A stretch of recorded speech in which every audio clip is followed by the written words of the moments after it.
What is up, all of you beautiful nerds from around the world? Welcome to a very special stream on Star Wars Sunday. I'm sitting down with executive producer Al Schuler. Al, how you doing, my friend? Pump, dude. All this, dude. The news is coming out, psyched and ready to go. Let's get it. Yeah, man. This has been a very good weekend for Star Wars. I was very much looking forward to this particular live stream here. It's Yes. going to be really cool. So I want to get into a couple of things. So the thing we're going to do kind of right away is I'm going to talk about this theory that I have with Rey, about Dark Side Rey and where we're going with Dark Side Rey. It's going to be, I think it's going to blow your mind. I haven't told you much about the theory, so I'm excited to get into that. A couple things we got to get out of the way first. First, shout outs to Boss Logic, okay?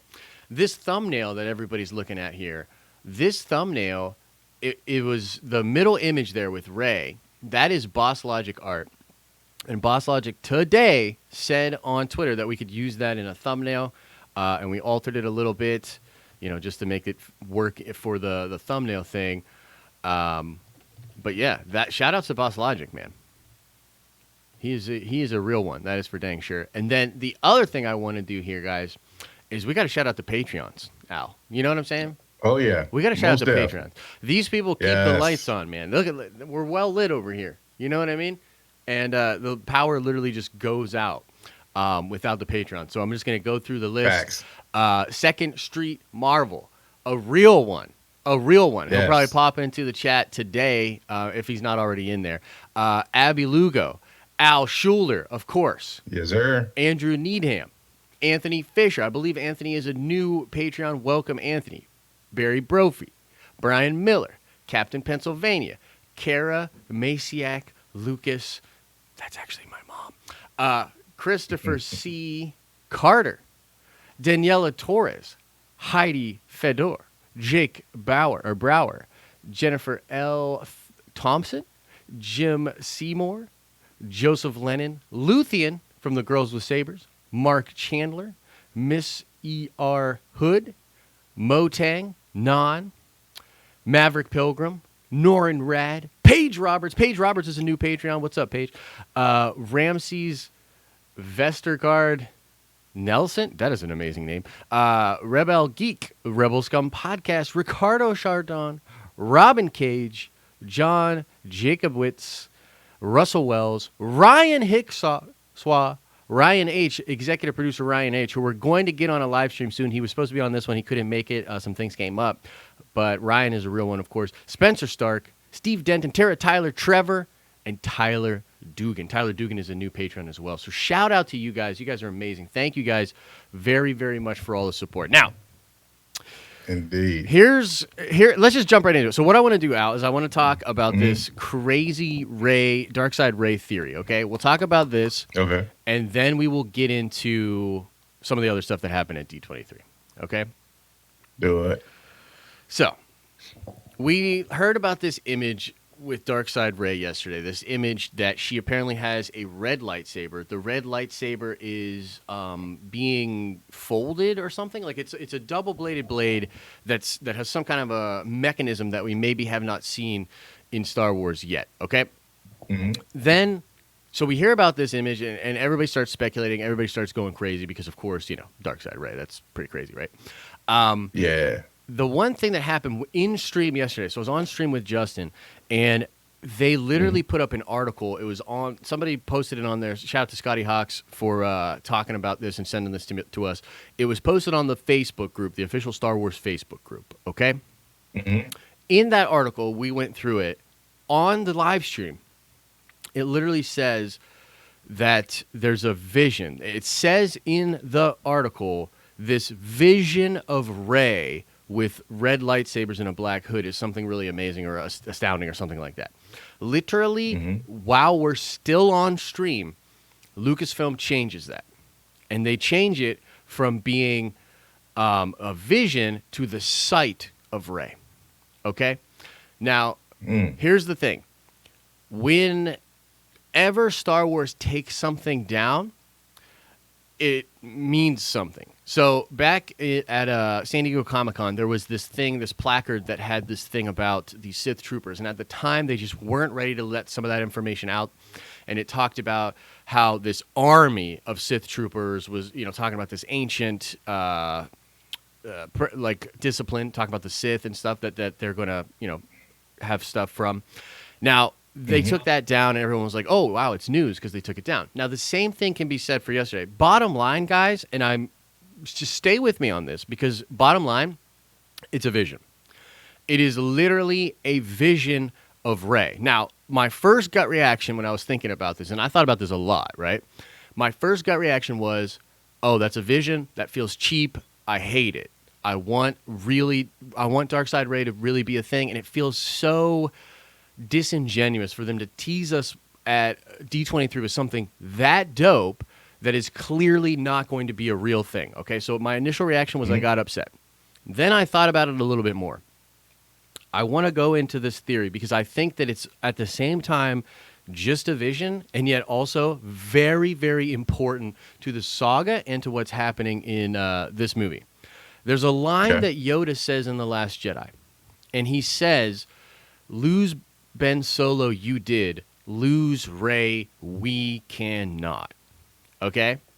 Now, that line was really interesting to me even back then, but now in the context of the fact that Rey's parentage is going to be explored more in The Rise of Skywalker. This is something Daisy said, JJ has said it, her parentage, Rey nowhere is going away. That is getting retconned. So Rey's lineage and her parents and where she comes from is now an important part of the story once again, okay? Right. Now, what I think is happening here is that this vision of Rey on the dark side with, the different, the red lightsabers. And yeah, if you guys could like the stream, that would be awesome. Thank you guys for reminding me in chat, because I'm always terrible about that. Like the stream. If this is a vision of what will happen if Rey joins Palpatine, okay? I think the reason that Yoda said, "Lose the girl Rey, we cannot," I think the reason that Rey is so powerful and absurdly crazy, I think that is all linked to her origin, and that she is somehow, in some way, a creation of Palpatine, and that what we are seeing there is what will happen if this plan by Palpatine, this creation of Palpatine, which is Rey, we will see what will happen if that actually comes to pass, where she joins Palpatine. And it reminds me a lot of the way Luke, when he was in the cave, saw his own face in Vader's helmet, and when he's fighting against his father in front of the Emperor at the end of the original trilogy, he looks down at his mechanical hand after giving into the dark side just a bit, like you see his rage and he actually beats Vader. He looks down and sees his mechanical hand, and he starts to see again. The idea is you see what can become of yourself if you go to the dark side. Now, the difference is with Rey, that while the Skywalkers are this sort of creation of the Force, I think Rey is literally strictly a creation of Palpatine in a lot of ways. And that is why she is so strong, and that's also why we will be totally boned if she joins with Palpatine. Al, give me your thoughts of everything I just blabbered about. Dude, I was thinking the exact same thing. Like the moment they started talking about, the image of Rey with the red lightsaber, I thought it was more of a vision, and I think it was more of kind of things to come if it goes down that path. And I totally think that she's a Palpatine creation, dude. Like that spot on kind of where I was thinking. I'm even thinking that I almost took it a step further and thought that maybe it would be a situation where maybe there are clones of her, and maybe she was the first kind of perfect clone, and then she got stashed, on Jakku for whatever reason we find out in the movie. But that there might even be a scene where we see Rey fighting against a dark side version of her, clone of herself. Yeah, and that kind of, to me, thinking about the scene we saw with her in the cave or in the well in The Last Jedi, where you saw all of these multiple Reys, I'm really thinking that it's going to end up that she's a clone, and she's going to end up facing like one of these dark side versions of herself or something to that effect. So I think you're right on with it. So let me ask you this now: because you're kind of saying there that it's maybe not just a vision. And everyone, I see you in chat. You're amazing. Thank you guys for showing up. We're gonna get into Q&A in just a little bit. You gotta let me and Al just ramble a little bit about this theory, okay? And then we'll get into Q&A. And I got some actually really exciting stuff to announce for the channel. Some really exciting stuff coming as well. But so you're kind of saying that you think it could be real, that Dark Side Rey in the flesh could be in the movie. Yeah, I think so. I think the image that she's seeing is going to be kind of her thinking she's seeing herself.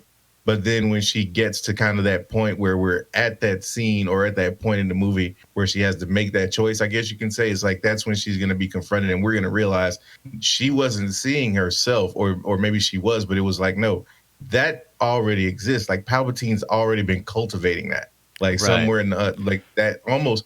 And kind of just throwing this out because it just popped in my head right now. What if the Sith troopers were Rey clones? Yeah, okay. So that's something really interesting. Now, here's a couple of different things. So here's why I have to sort of throw a wet blanket on that idea. And I think this is kind of important for us to talk about right away.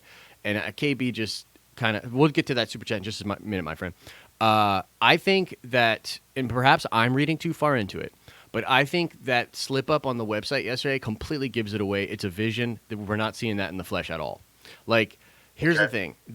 I see a lot of people saying this in chat. Like Jessica is saying this. And by the way, what's up, Jessica? I see people saying this in chat. Dark Side Rey or some kind of Dark Side Rey would be great for the character. It would go a long way for the character. And I agree, but I think the counter argument to that is so true. Disney's just not going to do it. Like, Disney's just not going to do it. They have too much stake in Rey being a princess. They have too much stake in Rey being this, idealistic hero. I think it's enough for me personally that them throwing in this thread and this idea, this vision of what she could be, the way she could go dark, I think that's enough to juice up the character and like give us some of the stuff we're looking for, but not take anything away from the clearly Disney agenda to make her kind of they're not going to do that like in any way. And another reason that I just can't believe that we have Dark Side Rey in the flesh is because literally nothing in the past 6 to 9 months, zero of what we have heard from leaks and what we have, been researching and hearing from behind the scenes, zero of it points to this. Zero of it. Now, as I said, my initial reaction to that is like, oh, that sucks. Oh, I'm kind of upset. But the way they figured out, because JJ is great at reverse engineering the solutions to big problems like this. Like JJ's a business guy, so he can really think about this and sort of be like, okay, here's the problem with the Rey character. Here's how we need to tie Rey in for the Skywalker saga. This is how we, and he starts to sort of reverse engineer. It's a lot like what he did with Star Trek, where he basically was like, how do I create new versions of old characters and yet have it work? And the time travel thing and the way he plays with Spock, it's all really, really smart. So I think that's what's going to happen in this film. So now that I've said that, I mean, look, I want Dark Side Rey in the flesh. Like, I want her to go the full way, brother. But I'm just saying, I don't think so. I feel you. Yeah, I totally get where you're coming from. I just, and you're more than likely right. To be honest, kind of line, it would be kind of a total shock to me if Disney actually went through with it. But kind of playing devil's advocate a bit, you could still kind of serve both points if, let's say, we get to that, we see that vision, she faces Palpatine, we don't see her turn, and we're all like, okay, cool, we've got the ultimate hero here or heroine in Rey. She didn't turn to the dark side, and then it's like, oh, but wait a minute. You thought you were the only one, and he starts reading. It's like, holy crap! She's got to face kind of, and maybe it's not her. Now that I'm thinking about it, maybe it's not her. Maybe she has, or Palpatine's been making these, or had somebody making these clones in the unknown regions, and maybe she was the first. And he would, instead of it being kind of a clone of, using kind of the Skywalker DNA, so to speak. Yeah. So it's not necessarily another Rey lookalike, but somebody that has that same of blood or whatever kind of Sith magic he was using to do it. But that's kind of just the wild brain, fanboy in me going, okay, let's take it all the way. But no, realistically, I think Disney's probably going to play it safe, and the Vision's going to be like this super tease. But like you said, it would ultimately end up making sense, kind of with what we've seen so far with the story. So yeah. Yeah, because I think there's a way to make it a vision and yet still make it really applicable. And I'll get into that in 1 second. Let's go over some super chats. Jared Reinstein, Ray's red saber sounds like Pong Krell's lightsabers. I thought about that too. I actually literally thought that as well. So that's a good denotation there. KB says, if it is a vision, is there any other scenario where the dark side wins by the end? I'm tired of the predictability / good guys always winning in Star Wars. KB, yeah, there is a way that the dark side still wins in the end. However, I think a lot of signs are pointing to a happy ending here simply because it's the end of the Skywalker saga. Now, Yeah. Al and I have talked about this before, where what they should do is let Palpatine win. That is what they should do. But it just doesn't make sense with the way they're marketing this movie as the end of the Skywalker saga. If the end of the Skywalker saga is them failing, it devalues everything that came before. It's like, oh, well, that would be a very bad move on their part for closing out the Skywalker saga. Let's see here. Hakeem Ray says, if they don't retcon The Last Jedi, this movie will be crap. That's just like your opinion, man. And here's the thing. They will probably retcon some stuff from The Last Jedi. I do think there are, Al and I are in agreement, I think, on a lot of this stuff with The Last Jedi. There's a lot of stuff they shouldn't have done in that movie. And the steps will be taken to win back fans that were upset by The Last Jedi. But I personally will not go as far as to say this movie will be crap based on anything in The Last Jedi or things that they won't do in The Last Jedi. But Al, let me hit you with this. Okay. So the way I think the vision could work is because right now, like one of the things you and I have talked a lot about is that Rey really and truly doesn't have a place in the story. Like she kind of doesn't have a place in the story at all. So if she is, here's where my head went with it last night. I was like, okay, if Palpatine has seen that Vader was a failure, that Anakin was a big time bust for him because it allowed him to do all these things. Anakin helped him out a lot, but in the end, Anakin killed him. Anakin messed it all up, right? So we think that the contingency and some of the things that were going on there, look, Palpatine was always planning, always looking ahead. I mean, he had Dooku in the wings, he had Maul in the wings, he had Asajj Ventress, he had all these different things that, different dark side people and things that he had working on. I think Rey is his next Vader. I think Rey was created more specifically and more powerfully than even Anakin, right? And so if we get to this point where we've often talked about how that would be difficult for the Rey character if she figured out that she's somehow a pawn and that she could be evil.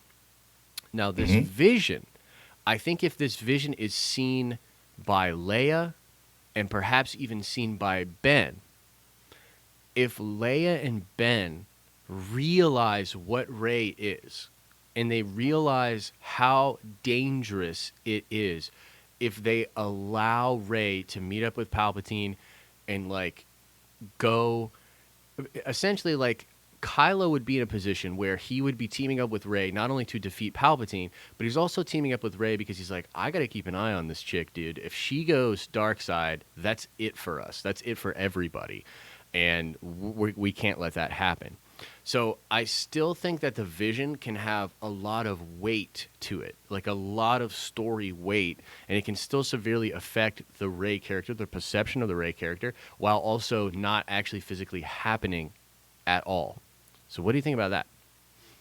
Yeah, I think you're onto something with it. The only thing is kind of if it's just the vision, then that's going to be kind of obvious to, the hardcore fans from the beginning. Like once we see that in the movie, we'll understand kind of the stakes of where it is. And I think the casual fan will kind of see it and be intrigued and want to see where it goes from there. But for me, it would honestly kind of be a little bit of a letdown if there wasn't some kind of a twist or some kind of a way that JJ found a way to kind of throw another curveball at us. Because if we end up kind of seeing that same storyline, I guess, play out again, for me, I would be like, okay, we've kind of seen this tease before and we know where it's going to go from there. Now, I keep hearing about this crazy end of the movie. So maybe there is some kind of a twist or something that's gonna, change the way we kind of look at it once we've seen the movie in its entirety.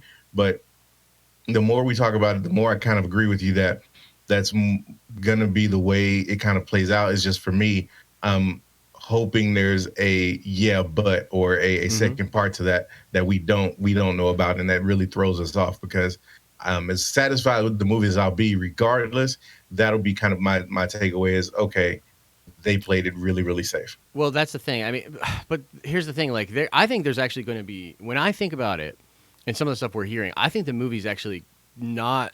The movie's taking a lot of risks. I think like the idea of like the Wayfinder device, this idea of this Oracle. I think the movie is taking a lot of risks. I think it is going to expand Star Wars out in some really cool ways. But at the end of the day, they've Hmm. sort of put themselves in a box by saying that this is the end of the Skywalker saga. That Yeah. it is a great marketing, and one could say that from Disney's perspective, it really feels like they were like all in on Episode 9 because they really, I think that they will never admit it like publicly, but I think that it's finally become obvious to them that The Last Jedi was a mistake in a lot of different ways. Hmm. Which I know people will like freak out, in the comments or whatever, but it's just true. Like, I'm sorry. Like, to me, I just don't see how people can say that there's nothing wrong, that like we're all good here. It's like that meme of the dude that's Yeah. the fire and the dude's like in front. You know what I mean? It's like you're Hmm. crazy. So I think they've finally realized that, and that is why I think they sort of hedge their bets on this last movie, making it the end of the Skywalker saga. And we were hearing Hmm. a lot of different things of like, during D23, they had the twin sons and Luke looking at the twin sons and all this like amazing stuff, and they're playing off the nostalgia, and it's closing up the Skywalker saga. The fact that Luke says 1,000 generations now live in you, all this amazing stuff. Hmm. I think it's a smart play, but the flip side of that is it does put them in a box, dude. Right. Like, we know that Palpatine will be defeated. Yeah. 100%. We know now, I'm more of the mind now that both Kylo and Rey will probably get out alive. So it's an interesting thing because, as I was sitting and thinking about the theory last night, there's just no way that Dark Side Rey will be a real thing. Now, here's the flip side of that is this. I love that they did it. I love that they did it because the conversations that people have been having, the conversations that Justin and I had yesterday when we were fanboying out, it's amazing, dude. It's so good for the movie. It's so good for the brand. People getting hyped about the possibilities. But Right. then, like, the more critical part of my brain comes in, and it's like, okay, let's see. And by the way, that article yesterday, dude, that completely gives it away.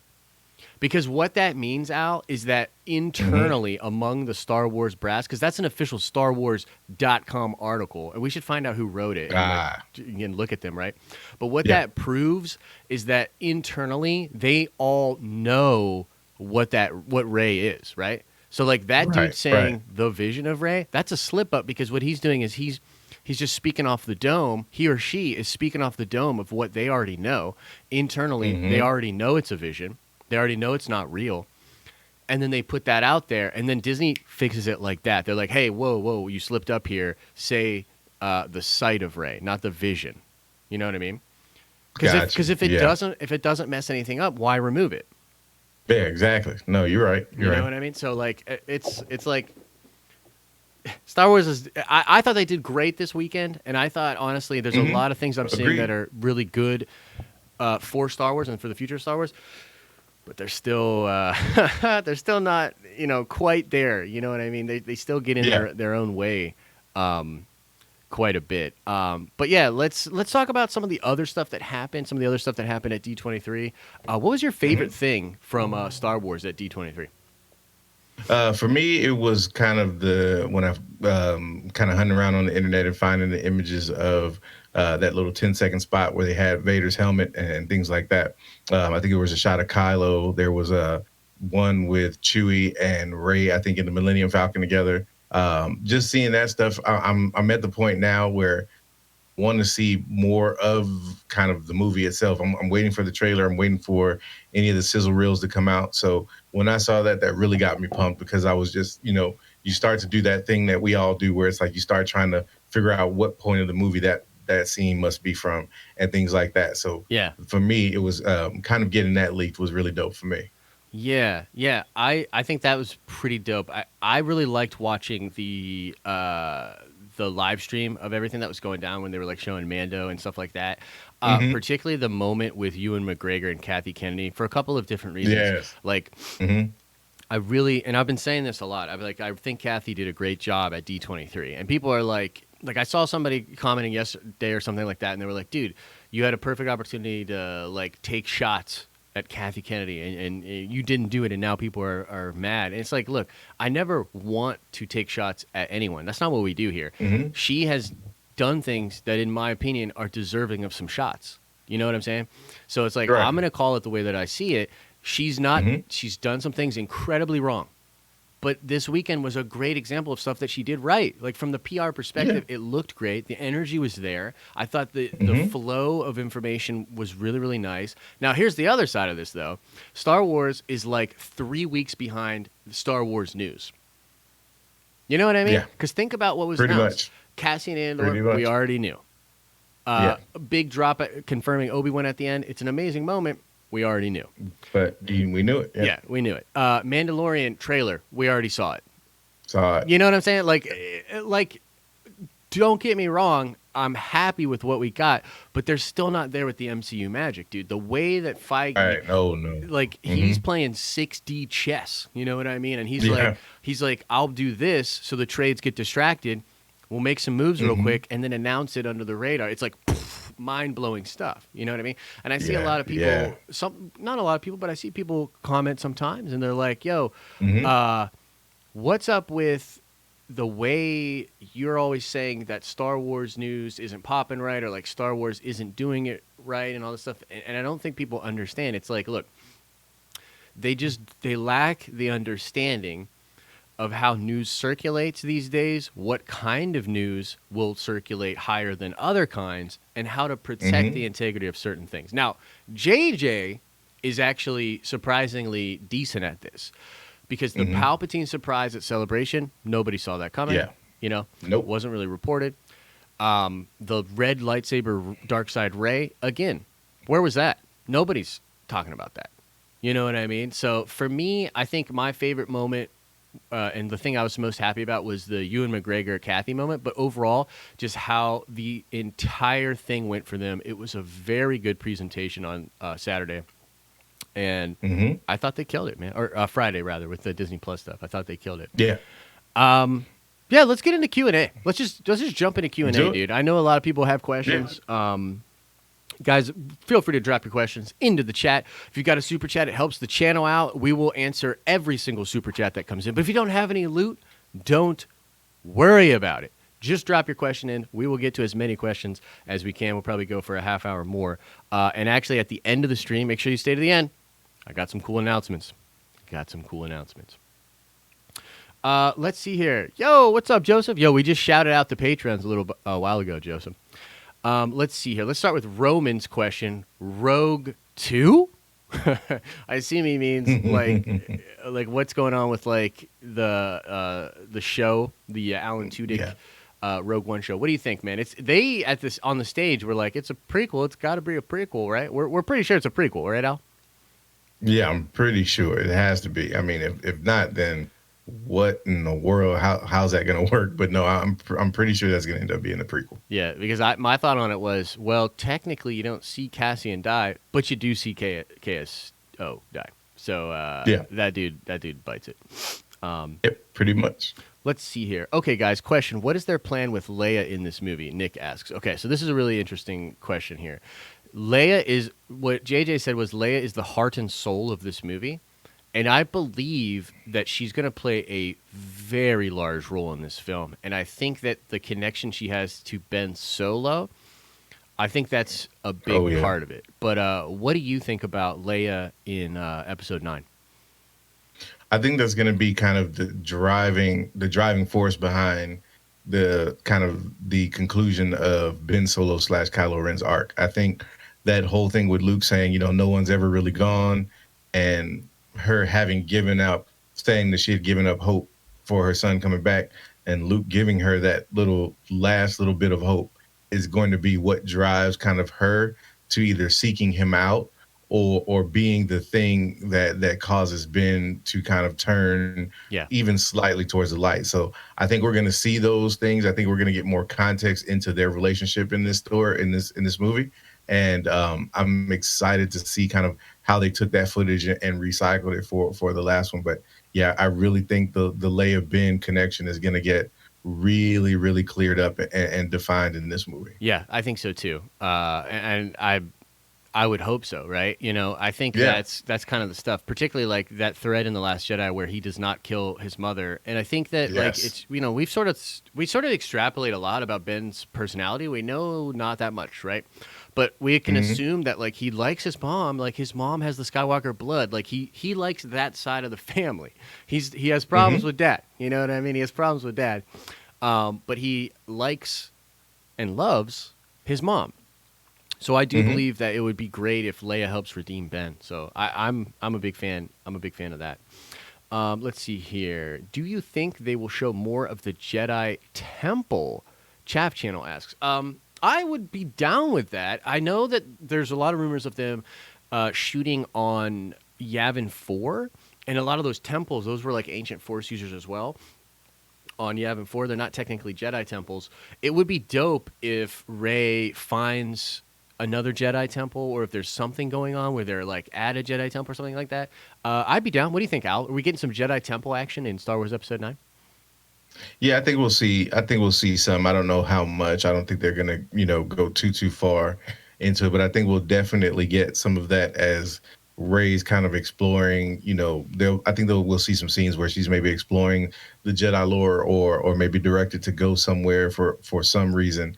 But I definitely think we'll see at least a little bit of that stuff in episode 9. But I don't know how heavy they'll really dive into it. Yeah, dude, I like that. I like that answer. This is a great question here by Sam Shills.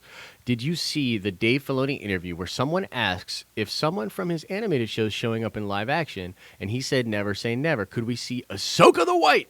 Al, go ahead, take this one first. First of Dude, all, did you see? look. Yeah, we talked about this, right? Yeah. Yeah. I saw bits and pieces. I didn't get to watch the whole stream yesterday, but I did see kind of the Dave Filoni piece. I Ahsoka needs to be in live action. Period.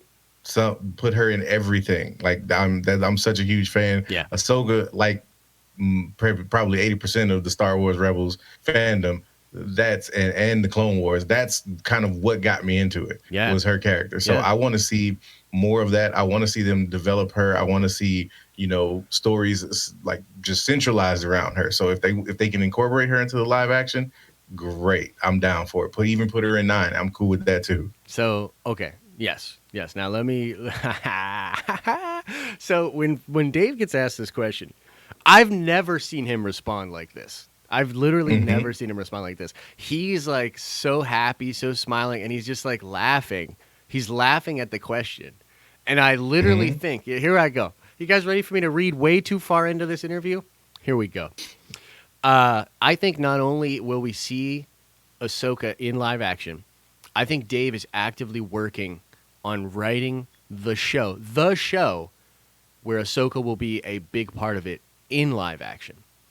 And one of the things that really started to kind of get me on this train was that Dave said on stage that he had been looking for a way, and Kathy had been looking for a way to get him into live action. He had been actively looking to do that. Kathy was trying to figure out how to do this, and Kathy puts Dave Filoni and Jon Favreau together on this thing. You know what I mean? So it's like, again, a lot of people are like, they don't like Kathy or whatever. Like, dude, she does a lot of stuff right. She's not like this horrible, whatever. Move past that. Right. One of the things she did really well was put these two gentlemen together. My favorite new bromance in Star Wars. And dude, I'm telling you, like, I'm just reading in the tea leaves here. Dave is so protective of Ahsoka. Dave's been trying to get into live action. I'm telling you, Dave wants Ahsoka. I think he's working on the show right now where Ahsoka the White will play a big role in it. So that's kind of me. That's me going a little too wild on it, but yeah, that's where I'm at. Yeah, no doubt. Like I could totally see that. And here's a question for you: Yeah, hit me. could we see Ahsoka in an episode of The Mandalorian? Okay, so that actually was that's where I went first. My Okay. first thought was, dude, she's in the pilot. She's Okay. in the pilot, bro. You know what I mean? But then That would be crazy. it would be sick, right? And it's still possible. But the more I thought about it, the more I was like, dude, I feel like Dave's I don't know. I just get this sense that he would, given the idea that he could do something live action and do a show, hmm wouldn't it be way more of a draw if it's an Ahsoka show or a show revolving around Ahsoka, and that's Dave Oh Filoni's? yeah. You see what I mean? Like they sort of Yeah. stack your deck, right? Like stack it over there. But then again, it wouldn't necessarily kill it if you get Ahsoka in, The Mandalorian. You think I'm gonna be upset, bro? No, man. I'll freak No, out. that's what I'm saying, dude. Yeah. That would be, dude. Yeah, I would freak Especially if it's episode 1. Like, oh man, I'm binging the whole Yeah. season like that night anyway. Well, so. actually, it's not bingeable, believe it or not. Oh no, So really? I didn't even read that. I know, right? So we were talking about this. Yeah. Justin and I were talking about this yesterday. The Disney Plus shows will come out weekly. Weekly, okay. Weekly. Now, here's what's crazy about that. We went back and forth on it because there's good and bad, right? Of course, we want to binge all those shows, baby. Give me those episodes. But there's something to the weekly water cooler talk, man. And I'll tell you I this. was just gonna say that. Yeah. I actually like the idea of it being weekly because that gives you time to really speculate and talk and take in that episode And make before content. you said it, not me, bro. Yep. But No, you but know it's it, true. man. It's really Yeah, good. definitely. It's good for us. It's good for people on the channel that like hanging out and talking about these things. Because yeah, dude, every week we'll have more to talk about. We'll have more to speculate about. It'll build it out. I'm actually pretty excited about that. I think it's good. And it helps you avoid spoilers. That's actually a really good point as well. Yeah, true, very true. Okay, Hulk smash that like button. If you guys could Hulk smash that like button, that would be absolutely incredible. Mandalorian Mondays, it. Jacob says. Yeah, that might be the play. Yes. That might be the play, dude. Sign me up. Yeah. So let's see here. What if Perennial August could reprise her role as Rise of Skywalker or play the Rey clone that grows up? Script Films. That's an interesting question. And part of Rise of the Skywalker or play another Rey clone that's grown up. Yeah. I don't know, man. Let me ask you this, Al. Let's just kind of extrapolate off of Script Films' question here. So this clone thing with Rey, we do think this is probably a thing, right? Now, Yeah, I think so. but like, what is Rey? Is Rey one of the? Because I like the idea of Rey being the clone troopers. To be honest with you, I love that, and I would like it if she's like one of the troopers that was taken away. Like maybe Keri Russell like took one of them away, or there was something about Ahsoka or Ahsoka. I got Ahsoka on the brain. Something about Rey that made her different, and she was rescued. Do you literally believe we will see? Like, is Daisy Ridley literally going to show up in other places as a clone? See, that's what I would, I kind of see it going that way, and I hope I'm not butchering her name, but Keri Russell's character. I think that's kind of, I was thinking about it from from the standpoint of kind of when we saw Jango Fett in the prequel trilogy, right? And how he's on the island, he's on the Camino, site with the clones on Camino, and he's there, and he's kind of the bounty hunter that they're based off of, but he's like, hey, I'm just here doing a job, you know what I mean? Yep. And he really didn't have any type of connection or any empathy for what was going on. Well, maybe we see the flip of that, where Keri Russell's a bounty hunter, the same type. Maybe something about her, she's tied to this facility or something like that. She sees this kid, the successful clone, and something tugs at her heartstrings, and she escapes with this one and goes and plants her on Jakku. Meanwhile, it's like, and that's her ship, because that's exactly the way kind of I was thinking about it when I saw it, was she could be kind of the flip side of it, because of course with Star Wars they always want to try to have things rhyming. So I was thinking she goes and leaves, she's the person that leaves Rey on Jakku, and that's why, and then she's responsible for kind of giving Rey or letting Rey know where she's really from. Like somehow Mm. she's brought back into the story. Rey seeks her out and finds out that she is actually a clone, or she and that Mm. this was all kind of part of Palpatine's plan. Yeah, I think that would be really cool. It sets up the story in a way too, where it's like one of the things that would be interesting about that is you Hmm. have all these people right now that are like, I can't stand how powerful Rey is. But all of a sudden, if Rey and Kylo have to fight an army of Reys, you're like, oh my God, I'm so glad Rey's that Right. powerful. You know what I mean? Which would Exactly. be a really cool, like, kind of mental trick. So I think that could work. I wouldn't hate it. Mhm. But let's talk about Flick Talk real quick. Here we Yeah. go, Flick Talk. No, I'm just kidding, bro. I'm not going to go hard on you. But Flick Talk says, no one else feels like Ahsoka dilutes canon. No. And No. I think you're seeing that now in the chat, Flick Talk, and there's nothing wrong with you not liking Ahsoka, dude. You don't have to like Ahsoka. Like, come on, like that's not what we do here. We're not gonna like dogpile on you. But the thing is, bro, I don't know if you really know the history of Ahsoka. So like, Ahsoka is a George Lucas idea. Ahsoka was something that George told Dave Filoni, and I've got the picture. It was like 3 years ago at Celebration, where Filoni's in a meeting with George, and George is explaining this character, and Dave sketches her. Like, Dave sketches Ahsoka for the first time, and like it's like on a napkin or something. It's like this really crazy sketch. I have that image somewhere, and it's really really cool.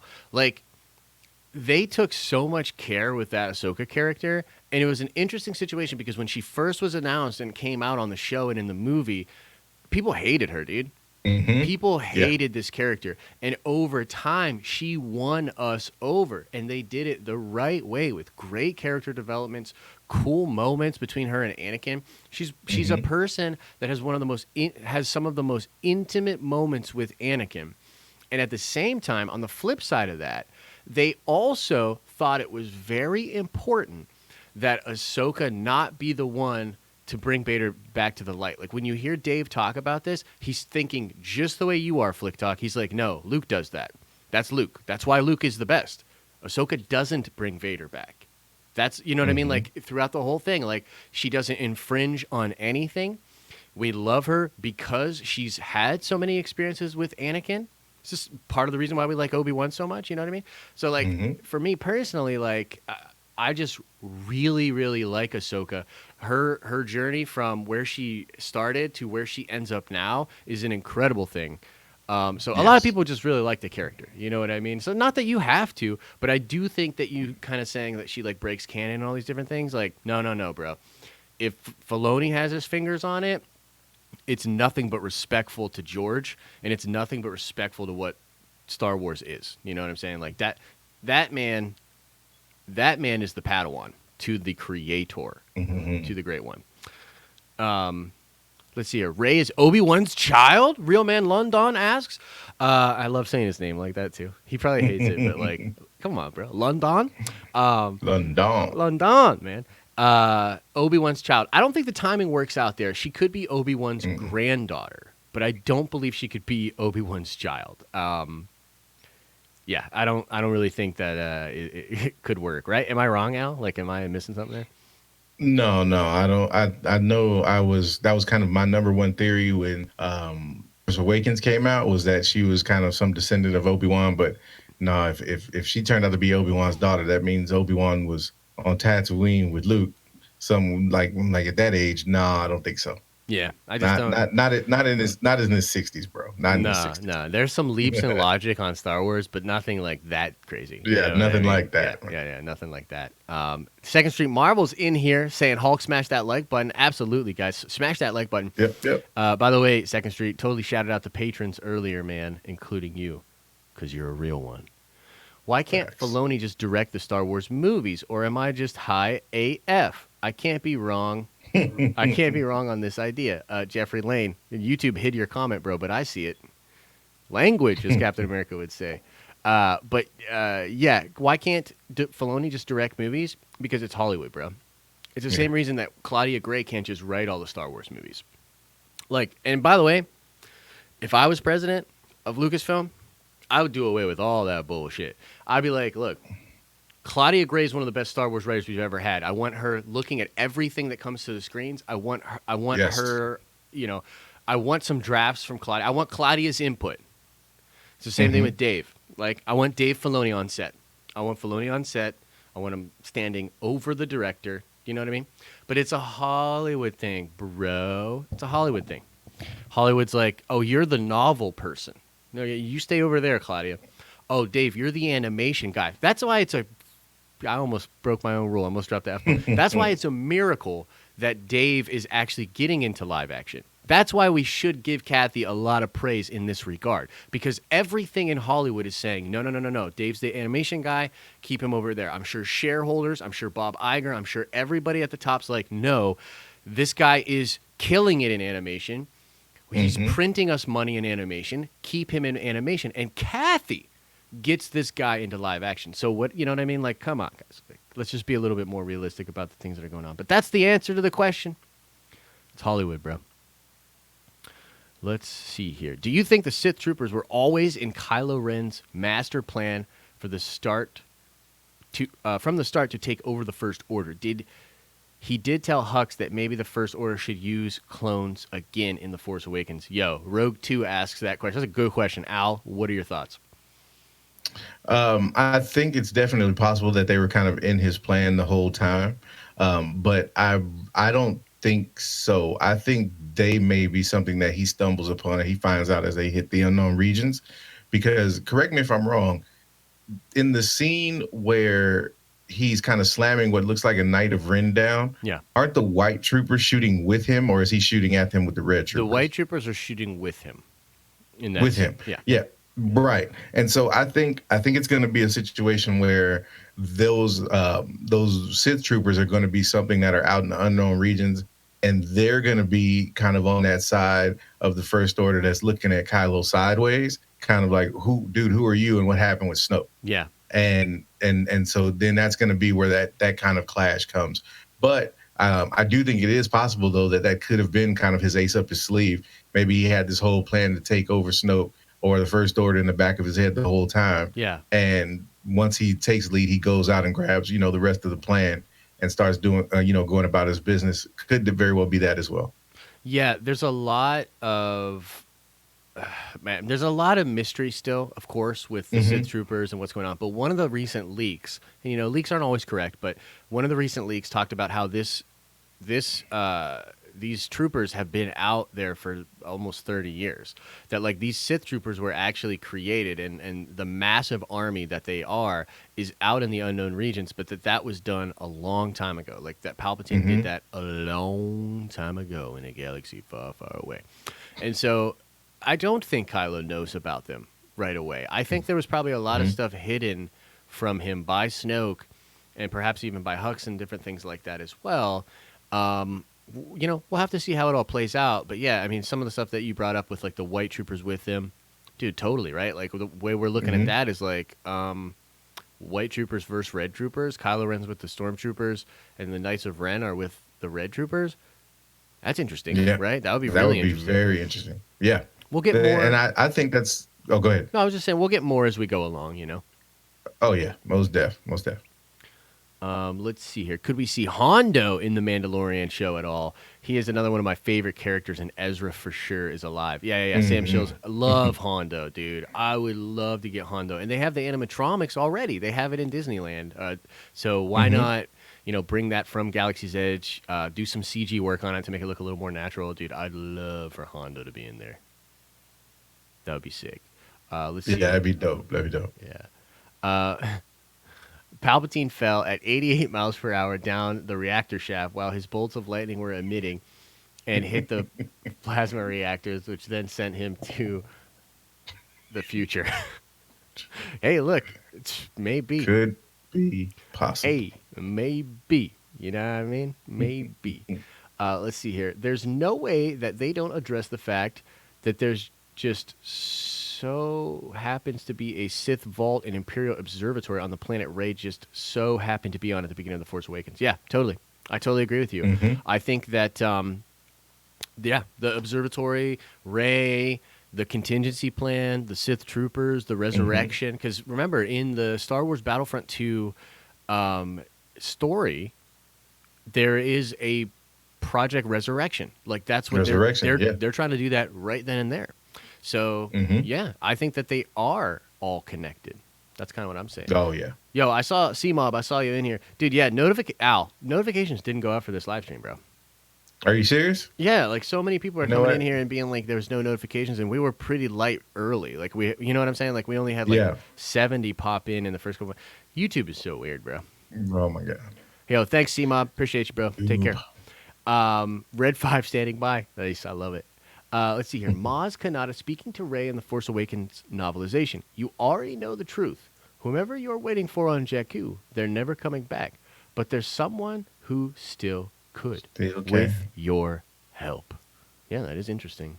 Is she referring to Luke? Is it referring to Ben? Technically, Rey did help Luke come back. In a way. Bring on November and December. Hurry up. Yeah, dude. It's about to get real cool with Star Wars, bro. I'm so excited. Like, between Jedi Fallen Order, between The Mandalorian, and then Episode 9, like, we're doing it. Like, this is going to be a really good couple of months. And I think Mando, like, this is the way I think. I think the game will come out, and it'll be great. People really like it. Mando might hit before it, to be honest with you. But Mando's going to come out and blow people away. Like, I think Mando is going to have to survive on good word of mouth. Because, dude, it just doesn't trend. Like, it's never trended. Nothing's ever trended for this show attached to it. I think, literally, the word Mandalorian is just too clanky for, like, the normies. Yeah. You know what I mean? Like, Could Jedi and Sith is, like, that's nice, you know?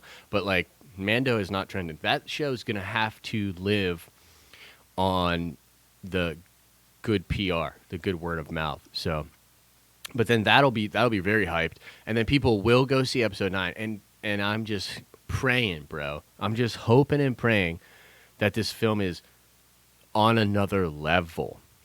Like, on another level good. Yeah. And it brings it turns a lot of people around. It has a huge box office, and people get really hyped on Star Wars again. And I think ultimately that's where we need to end this year. And I think that they've got a triple threat coming with that game, with the Mando, and with Episode 9. Yeah, definitely, man. I honestly think it could end up having being one of the top box offices ever. Yeah. Just because of the buildup. And if the movie was done right, I think it'll be, and it's going to be funny, but I think it's going to be one of those movies that kind of picks up steam. I think the hardcore people are going to, of course, flock to go see it immediately. But I honestly believe it may even build momentum just from, if it ends up being as good as we all hope it'll be. I think that movie could end up picking up momentum and kind of having after that initial push kind of trails off, having a slow burn into the new year. Like, I think we would see that movie kind of into, late January, February, still kind of generating numbers, because again, it's the end and everybody's going to want to kind of go experience it as many times as they can in that atmosphere, because it's, technically the last time you'll get to see a Skywalker saga movie in a theater in that way. So I have really high expectations for this movie. Like, I think everybody does. I almost want to say I think it's going to meet them. Yeah, I think so too. I think that here ultimately what I hope is that the film is so good that it's damn near hater proof, right? Like, it's got to be damn near hater proof, because even now, like, and like I watch some of these people, in the Fandom Menace, and which I didn't know, by the way. Did you know we're a part of the Fandom Menace? But I watch some of these people do these videos, and even when awesome stuff's coming out, they just like have to find a way to like hate on it, right?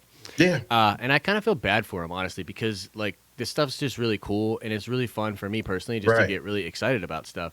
I want Episode 9 to be so good that when people are trying to hate on it, that you can just see right through it, and you're just like, dude, that's absurd. Do you know what I mean? Like, that's the level, I think, of quality that I think it needs to hit. Yes. Yeah, agreed. I think that would be really cool. So we'll go into a couple more questions, but I want to make some announcements, guys. And the first announcement is actually contingent upon you guys, because I don't know if this could work. I don't know if this could be a thing, but I'm interested to see what people think, okay? So right now in Star Wars, there is this group called the Fandom Menace. And the Fandom Menace is this group of people that are very upset with Disney Star Wars, okay? Now, recently, we were in a bit of controversy because people roped us in with the Fandom Menace. We are not a part of the Fandom Menace. However, I found it really interesting that apparently the criteria for being called Fandom Menace is just simply being critical of Star Wars or of anything that's going on in Star Wars right now. That's a pretty absurd selection process, I think. And it made me realize that the world we live in right now is so polarized and so crazy that what if we made a new group? What if instead of making a group that diametrically opposes the Fandom Menace, instead of making a group that simply and always supports Star Wars, what if we made a group that was positive on Star Wars, but not afraid to be critical and talk about some of the things that are going on in Star Wars that are not good? And I had this idea of forming a new group called the Gray Order. And the thing that I think is cool about it is that, you know, the gray Jedi and the gray morality of the Force, this idea that you can be light side and dark side. I'm wondering if you guys would be interested in forming a new group called the Gray Order. And we sort of started on this channel, but we sort of bring in other channels and other content creators. And the idea would be that we don't do harm for harm's sake, but we don't necessarily exclude people that don't like certain things on Star Wars. Sort of a place for people to go if they don't like everything that in Star Wars, right? But they want to be a part of something that is positive on Star Wars. So I don't know if it'll even work. I don't know if we could even get the traction, because here's the thing. The reality is it's way easier out there to be to be polar and to be divisive. This is why some of these people do it, because it's easy to incite an audience. It's easy to do that, to be very divisive. And I'm just never going to do that. You know what I mean? Like, so I'm just interested. Let me know. I see some positivity in the chat here. If you're watching this on the replay, let us know in the comment section. Would you be interested in formulating the Gray Order as a real thing?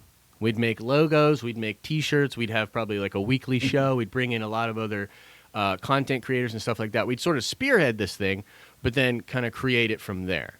Al, what are your thoughts, just briefly, about the Gray Order? What do you think? Dude, you know me. I am all for it. This is, you know, it's kind of the way that I kind of approach things from a holistic perspective. It's like nothing in life is one, you know, particular way of looking. You have to be able to approach things from a balanced perspective and kind of meet in the middle. So that's kind of, I'm all for it, dude. We can spearhead this thing. I'm all for it. I love the idea of meeting with other content creators, having discussion and stuff. I mean, honestly, it's kind of the way things should be anyway. But like you said, we are in this weird social media phase where it seems like, you know, the big thing to do is to stir up controversy and get people opposed.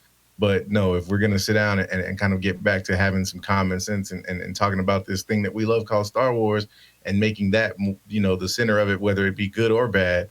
I mean, I'm down, dude. I'm down. And I saw someone in chat. I'm going to try to scroll up and find this. Oh, dude. Yeah. Rogue 2 said Josh is the one in the middle. Oh, man. That's my new thing. The Bendu. The Bendu. It almost has the Den of Bendu. Yeah. Oh, man. I'm liking it. Okay. So we'll see if that gets some traction. And maybe we'll like throw some logos together and go over it with you guys and talk about it more next Sunday for Star Wars Sunday. So yeah, let us know what you think about that. The other thing I want to announce, and then we'll do a couple more questions. You're cool with going just a little longer than normal, Al? Oh, right? Yeah, let's do it. Okay, cool. Let's do it.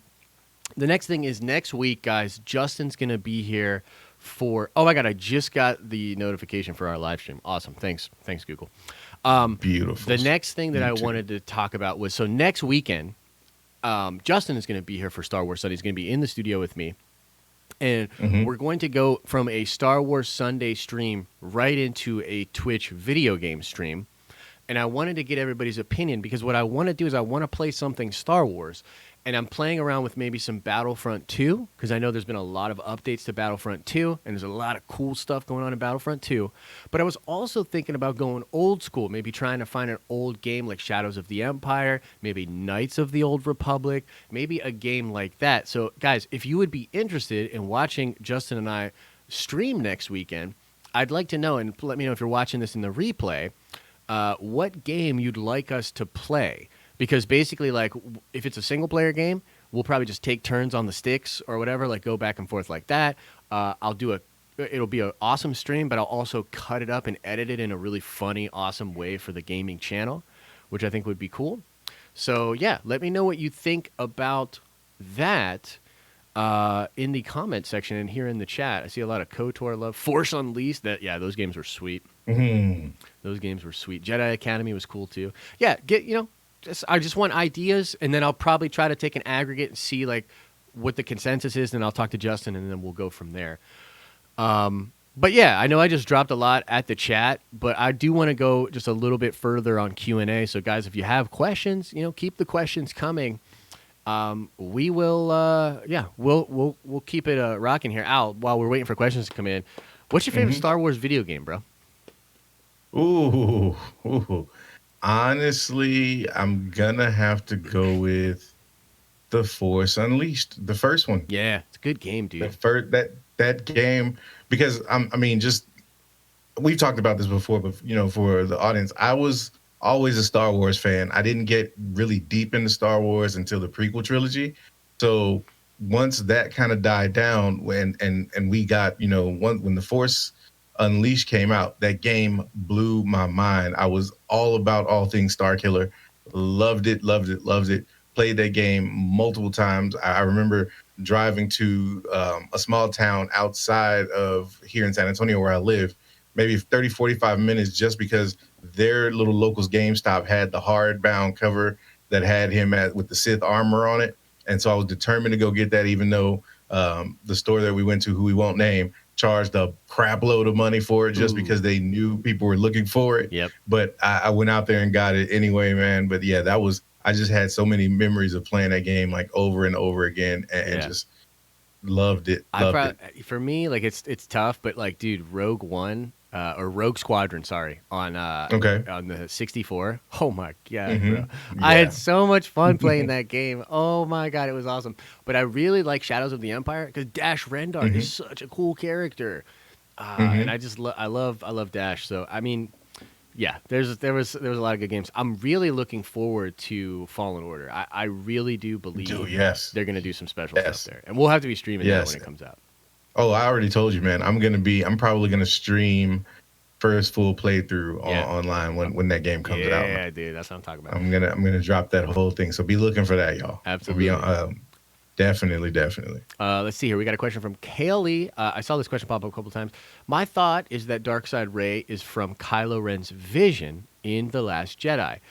That's what he was talking about in the elevator when he says that Rey would join him. And that was also manipulated by Palpatine. What do you think? I'm really interested in what your thoughts are about that. I honestly, with this one, I kind of disagree. I think that conversation was more specific to the events we saw in Snoke's throne room. I don't think they were looking that far past it. Now, would it be cool for JJ to take that and then retcon it to where maybe he was more speaking from that point of view? Yeah, that would be really dope. But I think in the context of kind of what we've seen so far, I think that was really relegated to just what happened with Snoke in the throne room. Yeah, I mean, I probably have to agree, but I do think one of the things that she says that's kind of interesting there is is it manipulated by Palpatine? So could this dark side vision of Rey be manipulated by Palpatine? Could this be something that Palpatine's showing her? Your true purpose is to be by my side. You know what I mean? Like that kind of stuff. Yeah. I mean, I'd be pretty excited about that. I think we're going to get plainly just a lot of answers about what has been going on with the manipulation, because I do think Palpatine has been playing a role here. Let's see. Let's get into some other stuff here. And I have a question for you. Yeah, hit me. How much do you think we will get on Snoke in episode 9? Ooh, dude, that's a tough question because I know a lot of people are Hmm. saying that like Palpatine was puppeteering him and all that. I don't Right. think that's exactly the case, but I do think that Snoke was connected to Palpatine in a serious way, and I do think Snoke was a part of the contingency. So Yeah. I think we will get some Snoke in 9. I think that it'll be like, oh, he was a placeholder villain, and they'll sort of like explain that more explicitly. You know what I mean? Yeah. Yeah. I agree. I agree.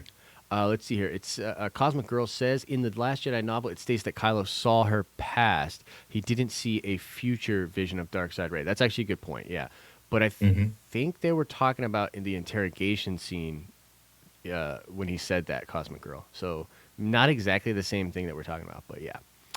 Um, yeah, let's see here. I think the dynamic between Luke and Kylo will mirror Kylo and Rey.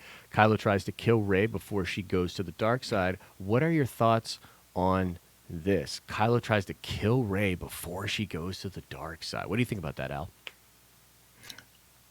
Dope. Like I would love to see, and that's kind of what I'm most interested to see is kind of how this dynamic between Kylo and Rey will work, and especially with this dark side kind of dynamic being added to it. Because again, I feel like more of this is going to center around um, Leia trying to basically win back or get her son back. And so we'll see, that aspect of it. But then the other side of that is going to be, I think Kylo trying to track down Rey. And I think what we'll end up seeing is, like you said, we'll see a vision of, or he'll see a vision of this dark side version of her. And he'll feel like he has to kind of be there to make sure this doesn't happen. Yeah. Maybe it does come to a point where I would love this idea of at the very end of the movie, he's doing this kind of against his will, but knowing that it has to be done because under no circumstance can she be allowed to join Palpatine. Now, what I would love to see is to that to be double flipped, where he actually goes to do it and he can't. Right. She actually destroys him Yeah. because it's like she's there, and then all of a sudden, when Palpatine either possesses her or whatever the case may be, she uses that power and then turns it in and she destroys him. So Yeah. it's like she basically ultimately is able to resist the call to the dark, but in somehow in that, whether it's Ben trying to save her and maybe Palpatine's the one that destroys him or something like that. And Yeah. that would be kind of that rumor that we heard about Luke playing Space Jesus Yeah. and resurrecting Ben Solo from that point, dude. It's just Yeah. so many possibilities, man. You could talk about it for days, dude. Yeah, I definitely. can't wait. Yeah, it's just yeah. I think that that's a really cool train of thought to get on. It's Hmm. awesome. Like I would love what I would really love is a moment where Ben is like tempt. I want Ben to tempt Ray back to the light, or like explain. He's Hmm. like basically from experience, kind of saying that like no, this really sucks. Like being on the dark side, being tormented, being tortured with these thoughts and these feelings. It sucks. You don't want this. You know what I mean? Like something like that. Hmm. So I would really like that to happen, dude. And there is a sense in there's a lot of parallels between the Bastila Lashan and Revan Hmm. relationship and what's going on with Kylo Ren and Rey. And both of those characters teeter light and teeter dark, and they both sort of balance each Hmm. other out and pull each other back. So it would be interesting.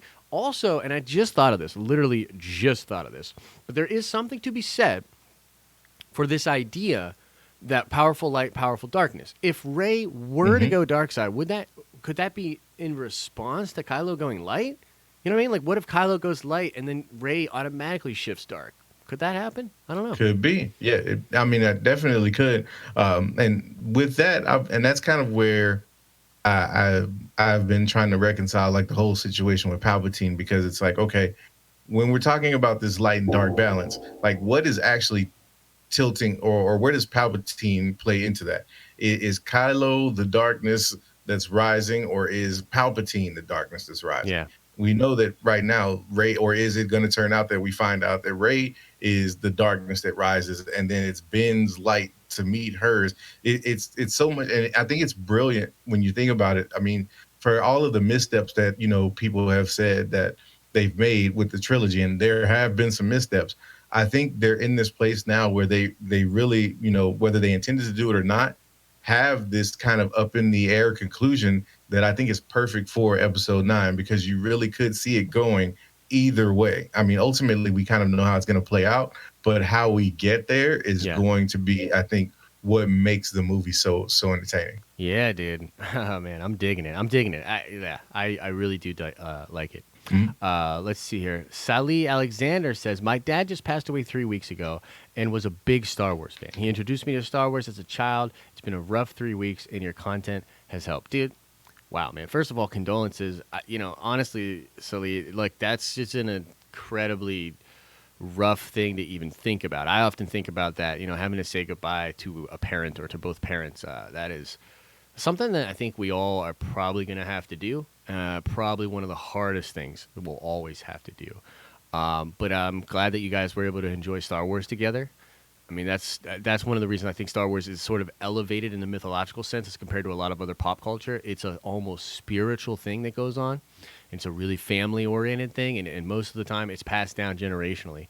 So that's awesome. And as far as us helping you out, bro, I hear stuff like that, and it's just like icing on the cake. It's like, dude, if we can just in any way help people out, maybe they're having a bad day and I'm acting goofy and it brings them some joy, or we're pumping out stuff that they really care about and they're really stressed, but they can sneak away for a couple minutes and get filled in on the stuff they love. That's really what it's about. You know what I mean? So, condolences, man. That's tough, man. I mean, I have nothing else to say, but yeah, thank you for the love, and it's coming right back at you, bro. It's coming right back at you. Let's go into this chat here. Trev Fishbin says, will the world between worlds play a role in episode 9? I highly doubt it. That's just a little too, I think that's just a little too much, It works in that context of that show, and I honestly think that they should just never touch that again. But when it could be one of those things, like a monument on the hill for like how weird and crazy Star Wars can get, and being like, yo, you should watch World Between Worlds if you want to see how weird Star Wars can get. But what do you think? Do you think A, that it'll be in 9, and B, do you think it'll ever show up again? What do you think? I don't think it's going to show up in 9. It may not necessarily in 9. I think it could be. I could definitely see it being referenced in canon going forward. I would like for it to end up being kind of the MacGuffin or the centerpiece of a future story, and maybe someone that's trying to find this place. Yeah. They've heard rumors or something like that of it, and they're trying to get to this place. But in terms of, I just don't see them going that far in 9. I would love for them to do it, because again, it would just, for me, I'm always looking for things to kind of take the top off of Star Wars and just blow the whole thing wide open. But risk with that is it turns it into, it really starts to convolute the canon and the timeline and things like that. And I really don't want to see them going back and or altering events to where it recontextualizes anything we know to this point. I think I'm like you. I think it was used brilliantly in Rebels, and so I want to kind of let it be a thing that we know happens or happened and exists, or a place that exists. But let's not, dive too far into it. It can, like you said, use it as a MacGuffin or some legend or something of that effect. But I mean, let's not start dabbling with that. Yeah, I don't. But I tell you what, it could be some cool Easter egg stuff if there's some very similar design references. Like one of the things people said was in Jedi Fallen Order, the main menus, that architecture looks a lot like the World Between Worlds, and the devs came out and said, it's more or less a coincidence. You're not going to go to the World Between Worlds, but it's probably not a coincidence. It's probably just a subtle nod to that aspect of the Force. And the Mortis gods, dude, I would love to hear somebody say, like, if Palpatine says something referencing the Mortis gods in episode 9, like, dude, like, you're gonna have to pick up pieces of my brain from the floor, because my mind will be blown. That would be really cool. Yes, because I love that kind of stuff. That's I think that's what we're all looking for, dude, or definitely me at least, is I want as many references as you can possibly throw into episode 9. I want some help. For me, let somebody even mention Rail Avaros just one Yes, time. dude, Rail Give me Avaros. one mention of Rail Avaros and I'm cool. He's a real Like one, dude. that's I want a Rail yeah, Avaros dude. toy. This I toy. want an Give action me figure. Yeah. I want a Disney Plus show around that dude. Ooh, that would be Give me good. a Yeah, dude. Disney Plus That'd be show good. that teeters on the edge of, PG-13 or Yep. whatever the TV rating is, where you have this Jedi that's like totally the opposite of everything you expect a Jedi to be. Give me that all day long. Yes, yes, yes, yes. Pretty cool. Pretty cool stuff. Let's see here. Lance Corporal Kitty says, yes, Josh, talk about the poster and the lightsabers not clashing. So that's interesting. I actually had not heard people make that Hmm. reference before. But yeah, they're not clashing, but it still clearly looks like they're fighting to me. I mean, what do you think, Al? Do you read anything into the fact that the sabers are not clashing? No, I don't. I don't really read anything into it. I think we're definitely going to kind of see that. I think maybe a nod to or an allusion to how this is going to kind of come to a head, and how maybe we reach the conclusion Hmm. is by maybe the dark and the light kind of joining to defeat this greater evil, Yeah. something to that effect. Okay. But I think we're definitely going to get, um when it's all said and done, they're going to fight at some point. Oh, And they're so yeah, definitely that's going going to down. fight. Yeah, Yeah, yeah. but I that's don't. and Yeah, they're going to team up as well. Like they're going to fight and yeah, team oh up. yeah.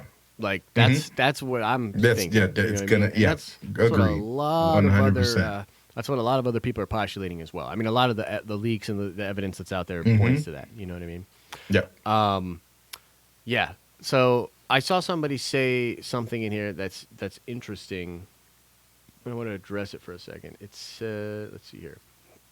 Cammy Mack says, what's seen as being pure hate and negative feelings towards contemporary Star Wars is more often than not only wanting the absolute best for Star Wars. The Last Jedi was not the best for Star Wars. Okay. So this is interesting here. Cammy, here's the thing. That is a very nice sentiment, and you probably feel that way. I can agree with you that The Last Jedi was not the best for Star Wars. I think just objectively, I can agree with you there. I like that movie, by the way, but I just cannot agree. Like you're trying to make this comparison that like essentially like what the Phantom Menace is doing is totally misrepresented. It's not totally misrepresented. A lot of the time, I feel that the Phantom Menace is being hateful and spiteful just because that's their shtick, and that's why I think they're ultimately in a branding trap. They've literally self-branded themselves into a corner, and therefore that's not good. So what I would say to you is, Cammy, it sounds like you should be a part of the Gray Order. That's all I'm saying, baby. Look for the logo coming soon. Salih Oh yeah. Alexander, what if Kerry Russell's character in the original clone archetype, like Jango Fett, and Rey was the unaltered daughter clone? Dude, that's kind of what you were saying, right? Yes, that's what I'm saying. Yeah, exactly. That's And like what Al was that's what saying. that's dude, I totally could see that. And what better way to rhyme it with and tie in the prequel trilogy? Maybe even the it could even very well be that they're on Camino. I mean, is Camino still? I'm screwing my canon up. I don't think Camino's been destroyed, or maybe there's a Camino-like planet out in the unknown Yeah, regions, I don't think and it's that's destroyed, to where my knowledge. No.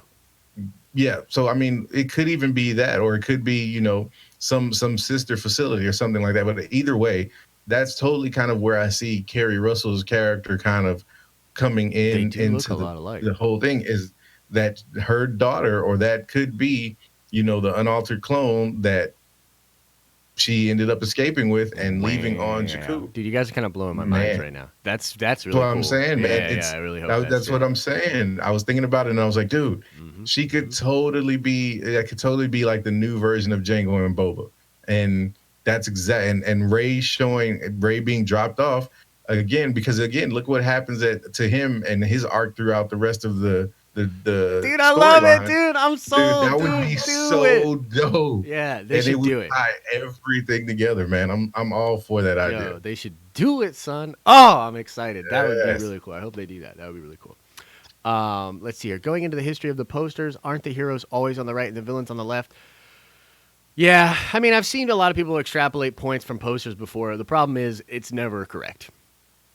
From The Force Awakens, bro. They were saying, like, what's the deal with Kylo being on this side, Rey being on this Right. side? And then The Last Jedi, it was like, oh, Luke's the villain. The villain's always on the top. No. I'm sorry. No. Right. No. There's no evidence to support that poster positioning has anything to do with anything. It's correlation at most, not causality. Right. Yeah, sorry. There's plenty of stuff you can read way too far into a Star Wars. I almost have a full job of reading way too far into things with Star Wars. Poster's not one of them. I'm sorry. I'm sorry. Kylo rises and Rey falls. I hope so. That would be really, really dope. All right, let's take 3 more questions, Al. Let's take 3 more questions, then we'll get out of here, okay? Let's do it. Guys, drop them juicy questions in. Drop them juicy questions in. I'll race through some of them. Let's see here. Let's see. Great screaming guys in there. Okay, this is a good question. Ella H. Good question. Well done. Great stream, guys. Do you think we'll get a scene with Luke and Leia together? And what do you think JJ meant with describing Rey and Kylo's relationship as desperate? Let me take this Rey thing first, and then we'll get into the Luke thing, okay? Cool. So, desperate, I think what he meant was the desperation of them needing to work together. I think he's going for the classic, like the way JJ said that, what he is saying is it's desperation that brings them together. And by the way, I believe, and I could be wrong, but I believe they deleted Daisy Ridley's comments where Daisy said connected. They asked her about Kylo Ren and Rey, and she said connected, and it was on that official article, and they removed it. I saw some other people asking about Reylo in the comments. I continue to believe that Reylo will be downplayed and that Reylo will not be a thing in Episode 9. I think that JJ is going the other way with that, and I don't think... Now, they obviously have feelings for each other. They obviously care about each other a lot. They might even love each other, but it's not going to be a focus of the movie, and it's not something that's going to come to fruition, I don't think. So that's my thoughts on that. But what do you think about a Luke and Leia scene, Al Schuler? You think we're getting it? I think so. I think we're actually going to get a scene with the entire prequel or OG trilogy trio. I think even if it's just some kind of a quick shot at the end of the movie or something to that effect, or a flashback or something of that sort, I think we're going to get something with them. But specifically with Luke and Leia, there's going to be a moment in the movie where I think we're going to, of course, see or realize Leia's passing in the movie, and she's going to have I think a Force Ghost moment with Luke. Yeah, and that we're gonna get that. Yeah, I think so. I think there's a moment. I think the Force Ghosts together would be amazing. I think that will happen at the end, Leia and Luke, because Leia did receive training with Luke. It's in the novelization of The Last Jedi. Which, by the way, guys, I recommend everybody. I haven't said this in a long time. I recommend everyone, even if you don't like The Last Jedi at all, read Jason Fry's novelization. Yes. I honestly almost consider that novel more canon than what was on screen because it's awesome. It's amazing. Yes. It goes into way more detail. It explains things better. It's a very good book. So I would definitely read that if you have not. Now, we get the scene with Leia and Luke? I think so, and I think it's important. I think it's pretty important. What if Luke is saying 1,000 generations now live in you to Leia? You know what I mean? And Leia's the heart and soul of this movie. I think that it's very possible that we get that scene. I definitely think that is that's going to happen. All right, let's go. 2 more questions. 2 more questions. Drop them juicy questions in there.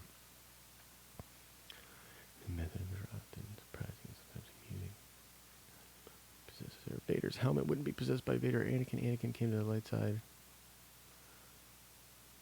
Okay, this is kind of an interesting question.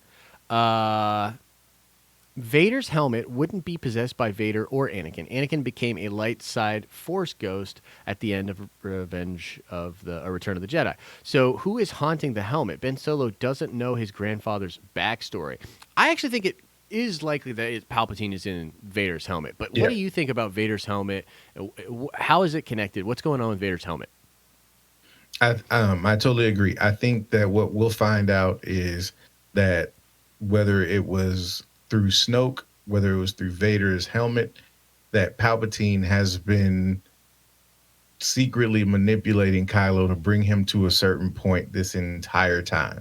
I think that he's been using the dark side to kind of kind of playing almost like four-dimensional chess this last 30 years, where he's been kind of moving things and putting things in place.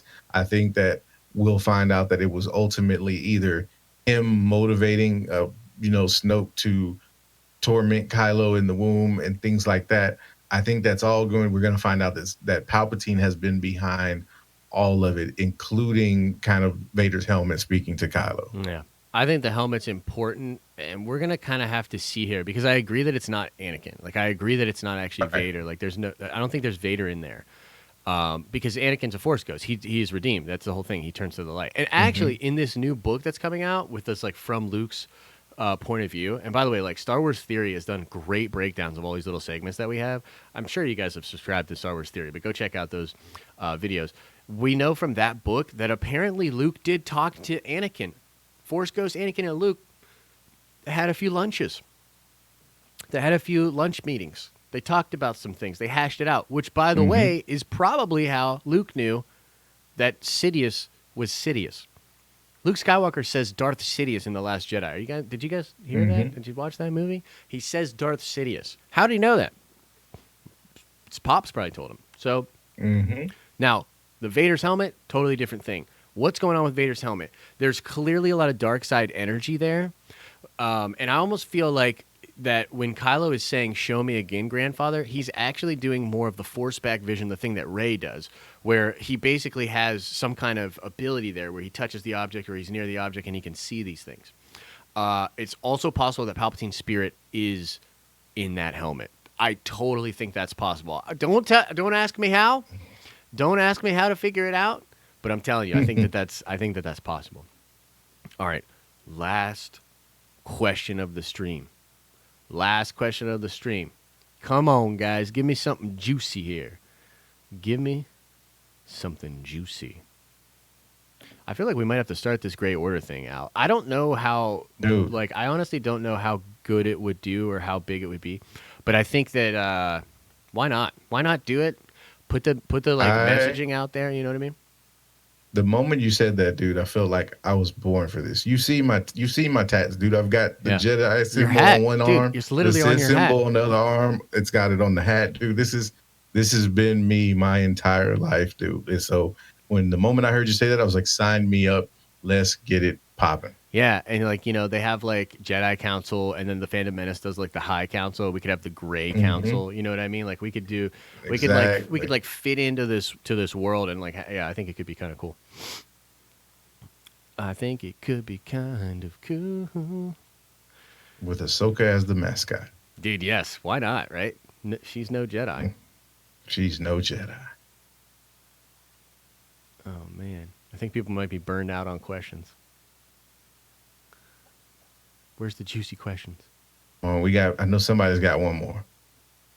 Let's see here. Jane Garcia says, "Did you see the interview with Daisy, the one where she confirms that she and Kylo are still connected and still FaceTime?" I think that's the interview that got deleted, actually. I think Disney killed that.